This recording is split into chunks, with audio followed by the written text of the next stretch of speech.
Hello, everyone. Hello, it feels good to be back here again. It's been a while since we last introduced the YouTube channel, and I want to first of all say a very big thank you to all of you that subscribed to the channel, and to also say thank you to those of you that commented and gave your input. So thank you so very much.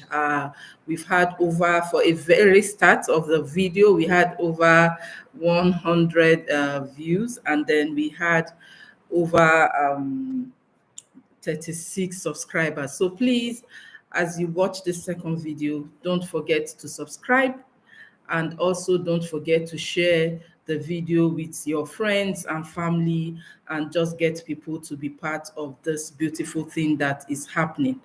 And yes, as usual, you all know my name remains Esther Musa Peter, and founder of IWIN, and IWIN stands for Initiative of Women in Development and Humanitarian Sector. So this day, we are going to be talking about how to start a career in the NGO sector. And in the NGO sector, it can be the development sector or the humanitarian sector. But we're just looking at generally in the NGO sector, be it local NGO or international NGO, how do you start a career in that sector? So these are just a few points. This is not all, but just to use this short time that I have to share with you a few points of what you could actually do if you are interested in this sector. So first of all, you have to make sure that you have passion for this sector, because this sector, there's a whole lot of work, a lot of interactions with humans and people, and you also have, there's also travel. So you also have to be traveling to local communities, to capitals. It could just come up anywhere. So you have to make sure that you are somebody that is interested in seeing people develop. You are also patient in relating with people, and you are also interested in seeing changes happening in the lives of people, in the society, in the systems. And that is something that is really very important for you if you really are interested in this sector. So it's important to take note of that. I think that will really help you if you are really interested in this sector. So let your passion, sorry, be the driving force for joining this sector. So first of all, what I would say is that you need to learn, you need to volunteer. And volunteering can be a paid one, or it can also not be paid. So there are some times that you volunteer, and fortunately the organization can give you stipend for your transport, but there are also some organizations that don't pay. All you are there to do is to learn skills and have a good experience on the development and humanitarian sector. So it's really important for you to know that it's not about money. Anywhere you get the opportunity to volunteer, please give yourself the best. I remember when I was in my NYC. NYC stands for National Youth Service Corps. It's a youth service corps for Nigeria, where you serve the country for 1 year. And one of the community development activities that we did, myself and a group of friends came together and decided to raise funds. On our own, we went to the State House of Assembly. We identified some influential people within the locality, and we raised some funds. And we now went to the hospital, the general hospital. We discussed with the leaders of the hospital and asked them to help us identify patients in the hospital that are unable to pay their hospital bills. So the money we had was not able to cover all the bills, but we just gave them something to cushion the effect, just something that they could hold while they are raising the bills. So that was really so amazing for just a group of us that did that. And it was really so helpful. And just seeing the faces of those people and seeing the impact of just that small action was so amazing in my heart. It had a great impression in my heart. So I'll say that you need to learn how to volunteer. You need to take initiative on your own. You can also work together with your network to kind of find the way that you can drive that. So you can start from university. Identify something. What's the problem within your immediate environment? What can you do? Who are the people that share the same interest with you? How can you bring them together and work together on it? So that is something that you can do. Some organizations also ask for volunteers. They ask for people that can support them to go to communities to do mobilization or to facilitate on one thing or the other. All those opportunities are opportunities that you volunteer to be part of, and for the purpose of learning and getting experience. So that is one step which is really, really very good, that could actually help you and set your path straight on the in this particular sector. Then secondly, internship. So in internship, this is can also be paid and also not paid.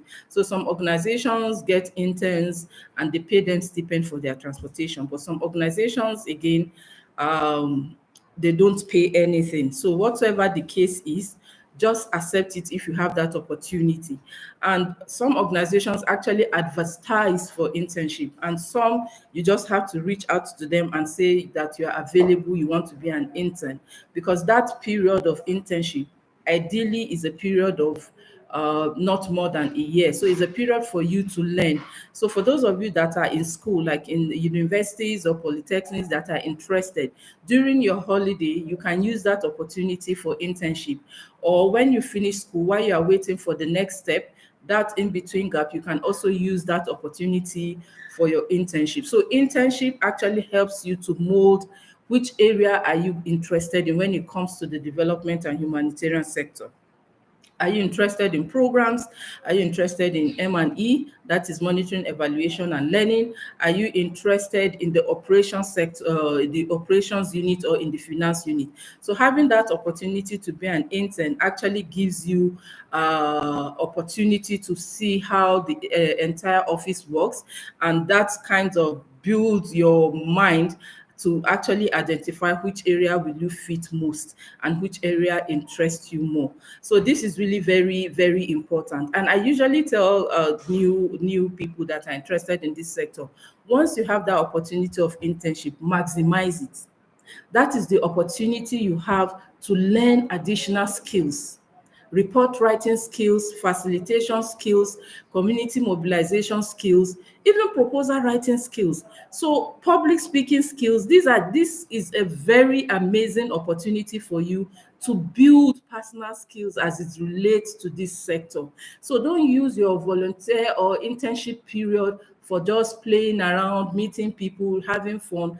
Be intentional about your personal growth. Identify those skills that are needed in this sector, which are some of the skills that I have mentioned: computer skills, Microsoft. So all the Excel, the PowerPoint, the Word, all those Microsoft skills, it's important for you to learn it. Communication skills, because in this sector, there's a lot of communication between you and the donors, communication between you and the community, communication between you and even your team. So communication is really very important in this sector. So you don't want to joke with communication when it comes to this sector. Public speaking, because you are going to be speaking a lot to the stakeholders, you'll be speaking a lot to the community leaders, religious leaders, and program participants generally. So it's important you also learn public speaking skills. Report writing, this is really amazing. This is really a very important skill, because you can't succeed in this sector without learning how to write reports. So report writing, proposal writing, concept notes writing, success story writing, so many reports and documents that you need to write on. So this is really a very important aspect in this sector. So all I'm saying, in addition to the volunteering and the mentorship, it's the internship and the volunteering is important for you to use that period to learn additional skills that will build yourself. This is important, and you need to be intentional about it. In fact, you can do a self-assessment, identify your skill gap using the SWOT analysis. What are your strengths? What are your weaknesses? What are the opportunities out there? And what are the threats? Based on that analysis, come up with an action plan that will help you to build yourself, identify areas you need to improve on, identify areas that you're already good in, and how can you strengthen it, and what are the other opportunities out there, and what are the threats that have the potential of affecting your learning and your growth. So all those things, once you are able to identify them, then you come up with an action plan, and that will set you on the right path. So the next thing I'll also mention is mentorship. Is really, really very important to identify mentors within these sectors. Mentors actually help you to navigate this sector. Some things you don't have to experience it yourself. Your mentor has already experienced it, and based on his or her experience, they can actually suggest for you what can actually be done, what you could actually do to navigate whatsoever issue it is. So don't joke with your mentors. When you want to select a mentor, you have to be intentional in identifying who is this person that I admire, who is this person that has the skills that I need that I don't have. And you now engage this person to be your mentor. You could get paid mentorship. You could also get non-paid mentorship. One of our platform, the IWIN platform, is a non-paid mentorship where you have the opportunity to learn so many things. So please don't forget to go to the comment box and click on the IWIN a link so that you can join the group and also learn a lot of things from that group. So mentorship is a very important thing to do when you are building your skills, you are trying to grow in this sector. You don't joke with the mentorship. Yes, so I'm interested in hearing what you think about what we have said so far. Those of you that are already in this sector, is important. Please just drop your comments, share your own experiences, share your own advice. Let us also hear from you and know what you think about what we have said so far. So after you have volunteered, you have done internship, you have also identified a mentor. One important thing for you to do is to build a network. Now, in the course of your internship and volunteering and identifying mentors, you meet people every day. And so you need to create a network, and you don't just create and build you don't just create a network, you need to build and sustain the network. The network should not be a platform where you use people to climb the ladder. No, you build a mutually beneficial relationship with your network. They benefit from your own skills that they don't have, you also benefit from them. Building your network is really very relevant because people within your network have the capacity to share opportunities out there with you, maybe learning opportunity, job opportunities.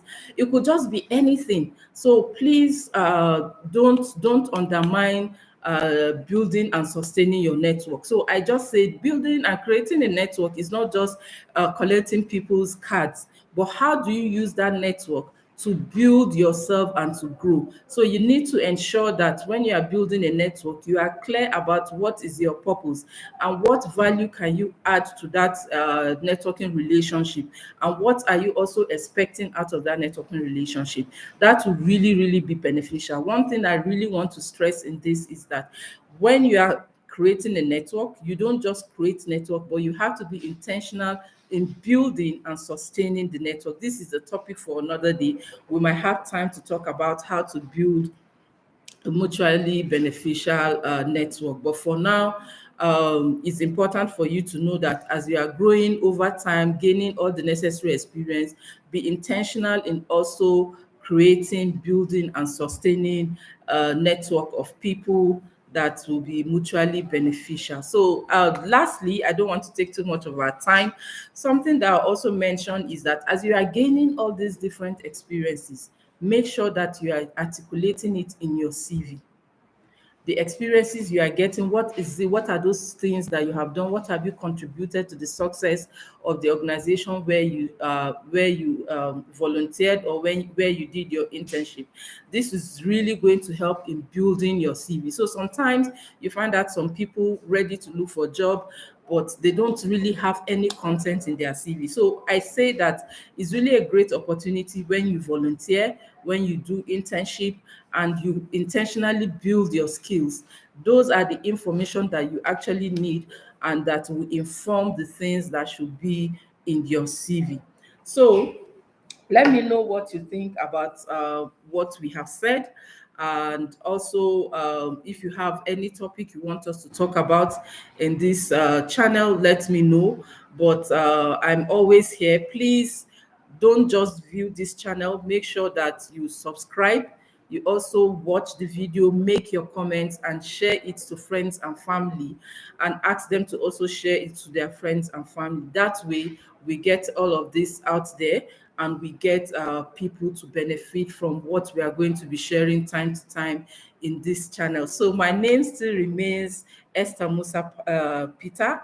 I'm the founder of Initiative of Women in New Development in Development. So guys, I'm going to stop here, and I'm excited waiting to hear from you guys and all that you have to say. So thank you and see you later. Bye-bye.